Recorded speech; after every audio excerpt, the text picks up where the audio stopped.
While I'm pulling that up, I guess I'll let you introduce yourself, what you're running for, your background and everything. Sure. I'm Curt Thompson. I'm a former state senator in the General Assembly. I served 14 years in the General Assembly, 16 years in the General Assembly, 14 in the State Senate, 2 in the House. I'm actually running for the chair of the Gwinnett County Commission. And I have a law practice here in Duluth. Well, I have 2 law offices in Gwinnett County. One is in Norcross, one is in Duluth. And I'm a lifelong resident. I was actually born in Decatur, but that's just where the hospital was, as I tell folks, because I was sort of born in grew up over in South Gwinnett off of Lake Lucerne Road, so that was the closest hospital, was DeKalb Medical at that time, and graduate of Shiloh High School even. Gotcha. How's your campaign going so far?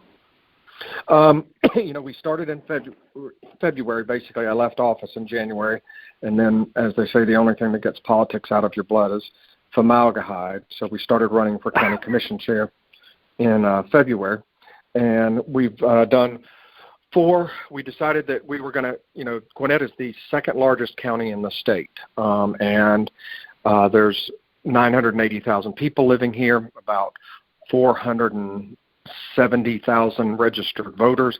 If you're going to have any chance of doing a grassroots campaign, which is really the only way a Democrat can do a good campaign, if you're going to have any chance of making that work, you have to start early. So we started doing listening tour meetings around the county. We've done 4. Our 5th will be August 24th over in Suwanee.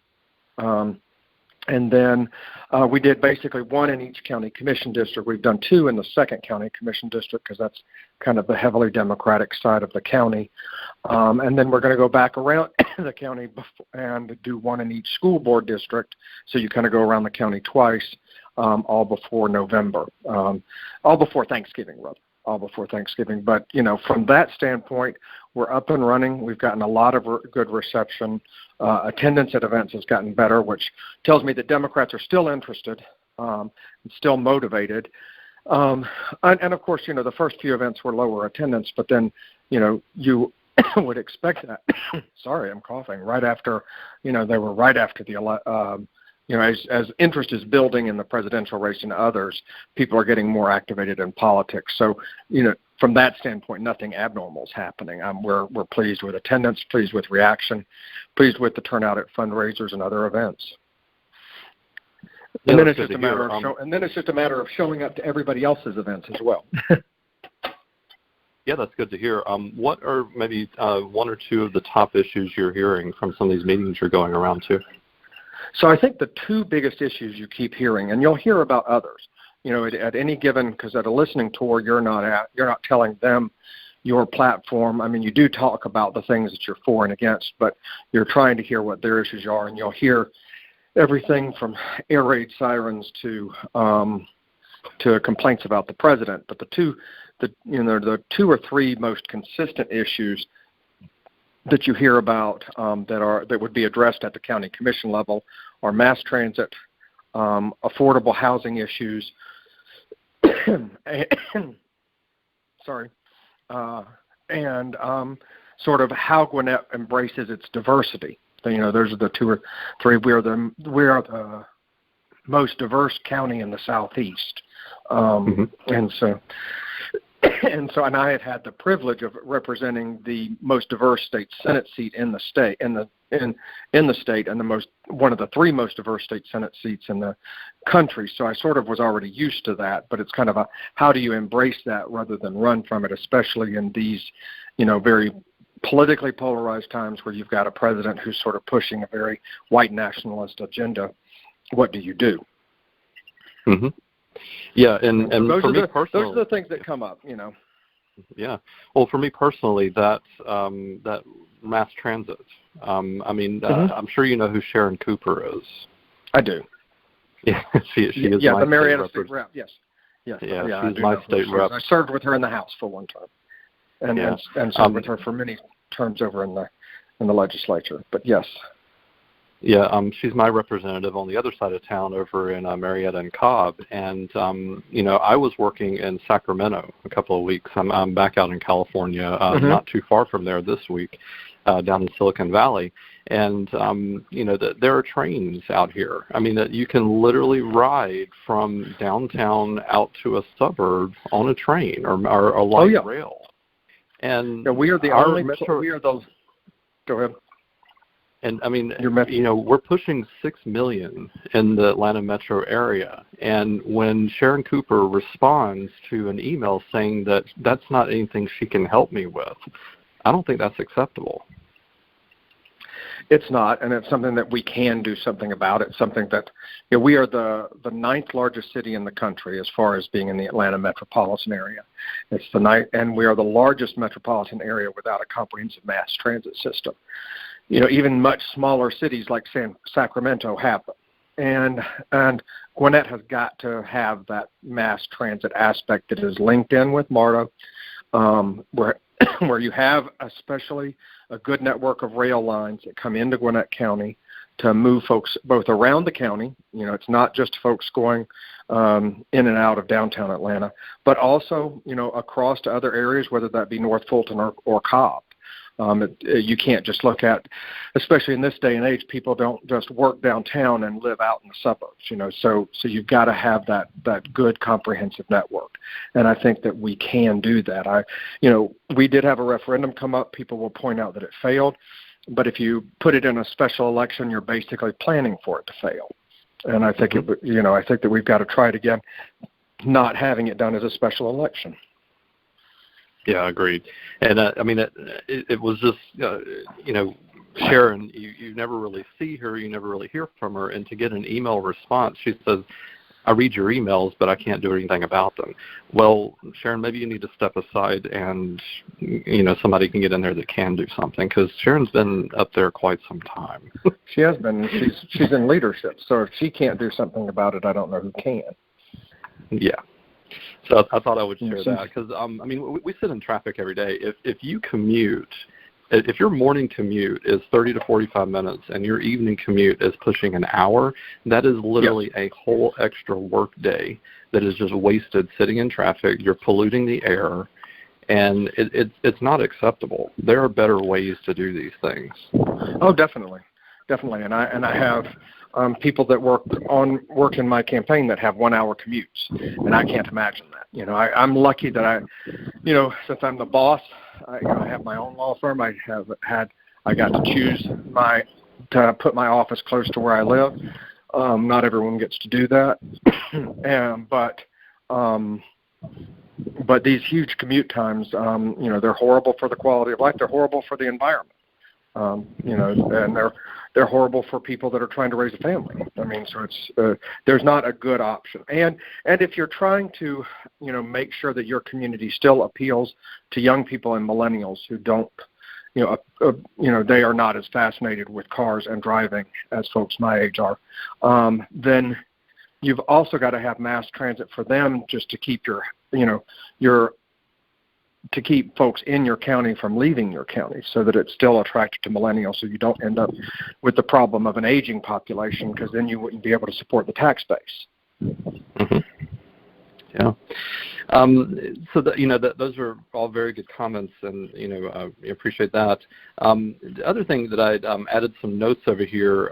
Here in Smyrna, have you heard? And there's also the second plant that's over in Covington, but I think Covington is further east of you. Is that correct? Yeah, Covington's in, I guess that's Newton County. Yeah, but these two Sterigenics plants, they sterilize medical devices. Have you heard of the story that's breaking over the past week or two?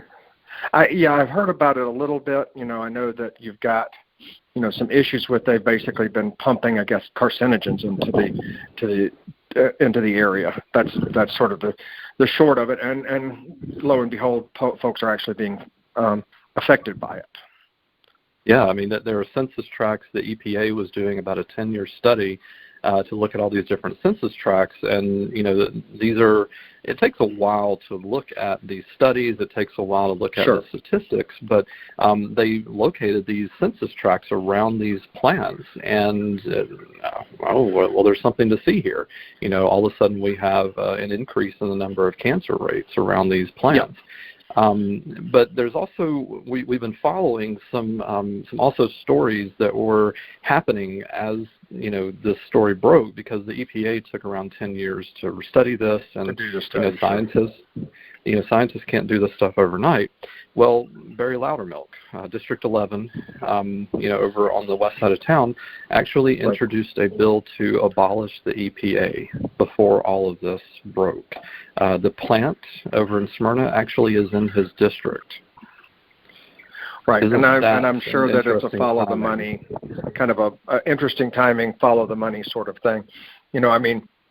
Obviously that's sort of above my pay grade, something you'd want to deal with at the congressional level, but I don't think you can or should abolish the EPA. And I understand that there are folks that are on the other side that, because science doesn't support their political view, they just want to abolish the science. And I don't know how to address that. I know that when I'm elected county commission chair, I don't mind having a spirited debate with someone who is more conservative than me about how to deal with a problem. But to simply pretend the problem isn't happening, whether that's a carcinogen issue from a known polluter in the area, or global climate change, just to simply deny something exists, or deny the science, or to cut the funding to the science because you don't like the answers you're getting.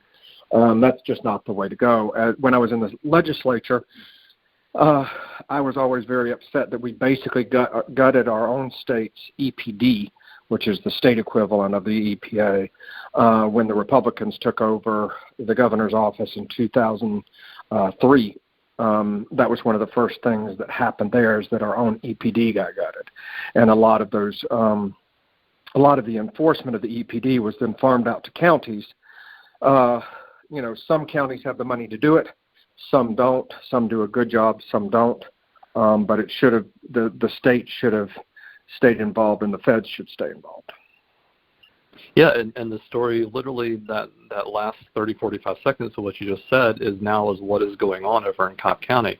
The AJC actually quoted my Cobb commissioner, Bob Ott. He is by day, he is a Delta pilot. And the AJC quoted him saying that when he first saw it, he says, "Oh, well, that's a state or federal issue." And you just contradicted that. Right. And he agreed. Nope. He actually went back around. He's like, "Uh-oh, no, this is a Cobb County issue now." And now you have, Jim Galloway at the AJC, I don't know if you've seen the article, it is like a textbook case study of bipartisanship. You've got Bob Ott, a Republican. You've got Jim Jordan, a Democrat, new to the Senate. You've got Eric Allen, who was just elected to the State House, all on a stage together, kind of looking at each other, and you've got a facility. They did this out of, I think, a middle school, and they had to turn people away. There were so many people trying to get into the meeting. Right. No, I understand, and it's a shame. It's my hope that something will get done over there. Hopefully, but it's a shame that it takes something like that for there to be a wake-up call, and it should have never been. It should have never been controversial to go after it, to find that information. And now they're going to have to do something about it. And unfortunately, the state has, for the most part, abdicated its responsibilities. Since 2003, they've really just said, "We're not going to do it, y'all do it. We're going to give you a waiver," is what they say. And therefore, it's all yours. Yeah, and Mr. Galloway that wrote the article, he actually said towards the very end that it's also interesting that I think at least 3 of Governor Kemp's staffers and their families live near that area. Okay. So, well, maybe that'll increase the chances of something getting done. Yeah.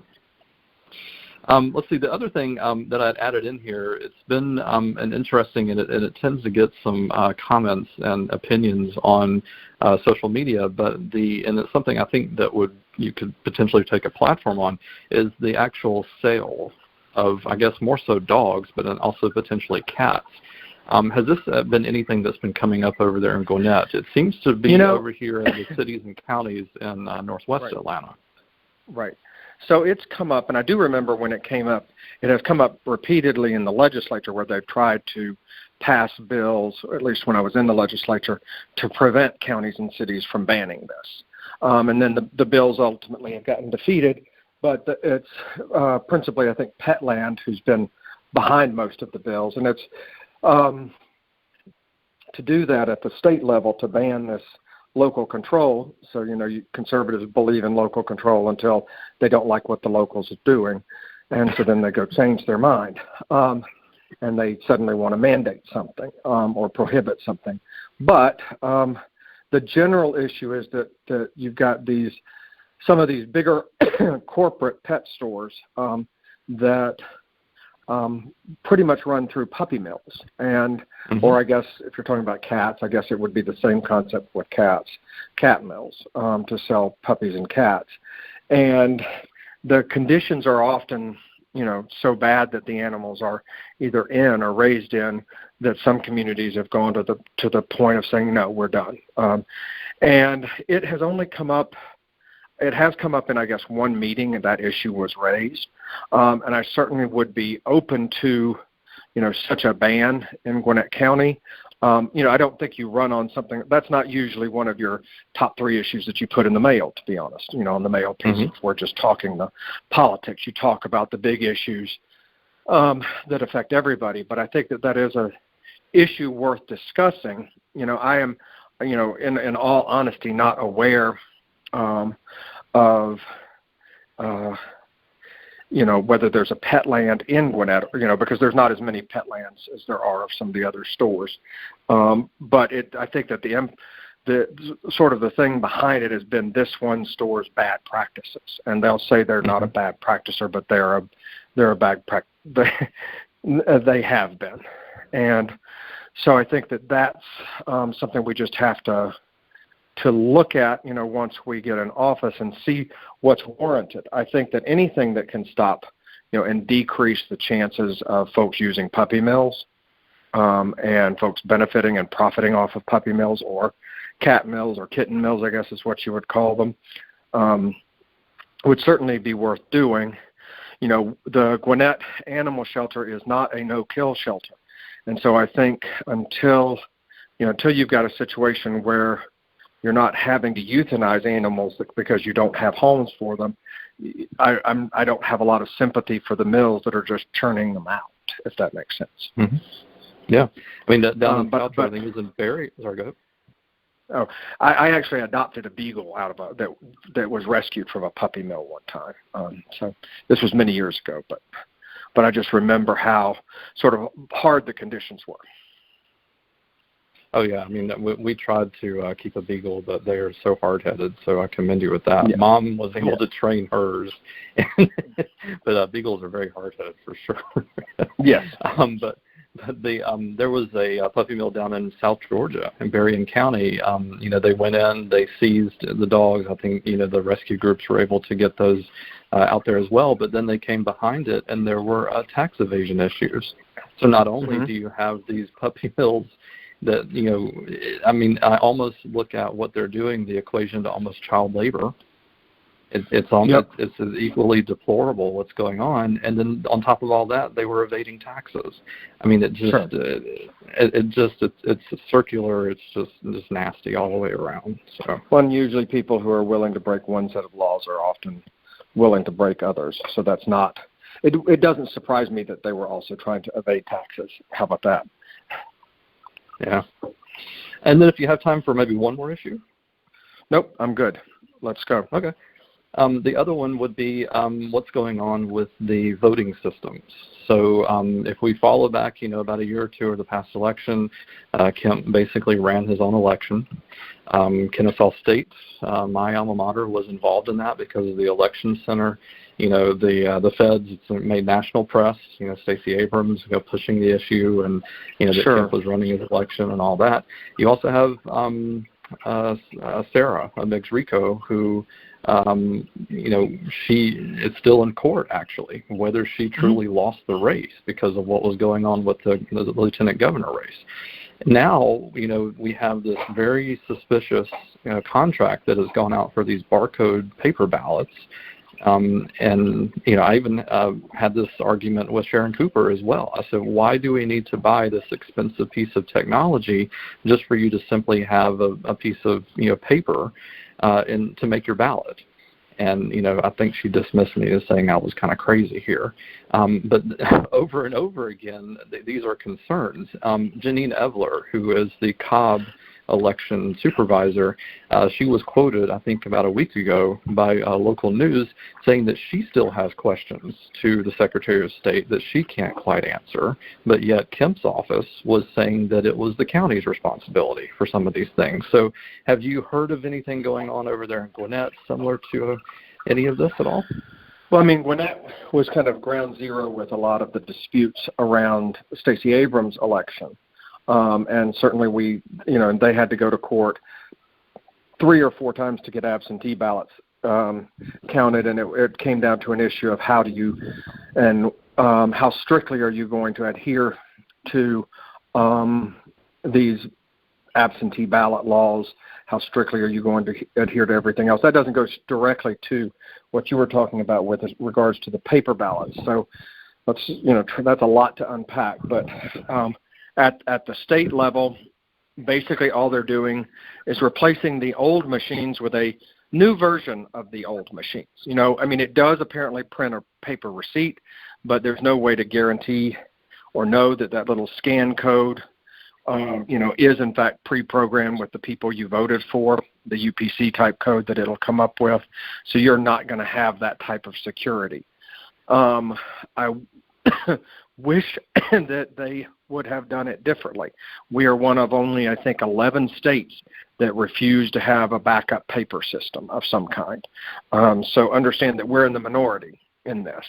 It doesn't surprise me, but we're in the minority, and we should have done that. Now, at the Gwinnett level, not a lot that I can do at the board. We get to appoint the head of the board, the person who heads the Board of Elections as far as the staff person. We get to, or hire, the county commission gets to hire the staff for the Board of Elections. The Board of Election members, the actual board is an appointed board, but the staffers there are hired by the county. And I think that the biggest thing there is that, what I would want to do is to make sure that whatever board we have, and whatever, staff we have, that they're trying to make sure that every vote is counted, and that we have, what we can do at the county level is make sure we have as many polling places as possible, that we have as much early voting as possible, that we're trying to make it easy for people to absentee vote and vote early, not make it hard for people to absentee vote and vote, and vote early, which was what was happening here. And, very possibly could have, I'm not sure if there were 68,000 votes that could have been turned, just in Gwinnett, to deal with Stacey Abrams' issue. But certainly there were enough irregularities that it makes you wonder what happened to Carolyn Bordeaux's congressional race out here. It could have been flipped by some of the shenanigans that went on here last time. And then statewide, if the problems in Gwinnett were not, and I'm doing good to know what I know about my local area, but if the problems in Gwinnett were replicated in other counties, then it's easy for me to see how or why Stacey Abrams feels that, as she said, the election was stolen from the voters of Georgia, which is sort of her quote, and why Sarah Riggs Amico has gone around, and hers is an interesting, math question of how did that even possibly happen in her race? The odd drop off that just never happens in a lieutenant governor's race.